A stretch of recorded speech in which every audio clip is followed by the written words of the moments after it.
Priorité, si ce n'est pas déjà fait, foncez faire monter des pneus hiver, appelés aussi pneus neige. Ils ne sont toujours pas obligatoires en France, même s'ils pourraient le devenir dans les régions les plus exposées, mais montés par 4, ils garantissent une meilleure adhérence au sol. Ce qui n'est pas du superflu quand on sait que la distance de freinage sur la neige est multipliée par 5. Prévoyez aussi des chaînes ou des chaussettes neige au moins sur 2 de vos roues motrices pour accéder, si besoin, aux cols enneigés en toute sécurité.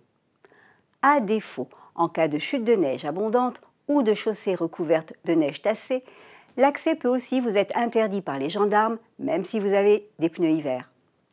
Par ailleurs, à moins d'être en panne ou d'un accident, abandonner votre auto sur le bord de la route parce que vous n'aviez pas prévu de chaîne ou aviez passé outre l'interdiction de passage et être resté bloqué est considéré comme une entrave à la circulation. Une imprudence passible de 90 € d'amende et de l'immobilisation du véhicule.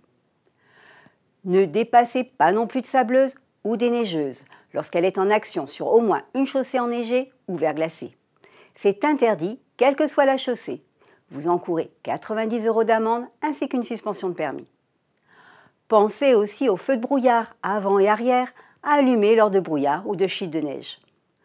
Pour finir, évitez bien sûr tout stationnement gênant, très gênant, abusif ou dangereux, sous peine d'encourir 35 ou 135 € avec une perte de 3 points pour la dernière infraction.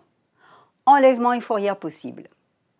Dernier conseil, lorsque vous êtes garé en pente, positionnez les roues motrices vers le bas. Calez le véhicule avec une pierre et braquez les roues vers le trottoir pour éviter que l'auto ne glisse.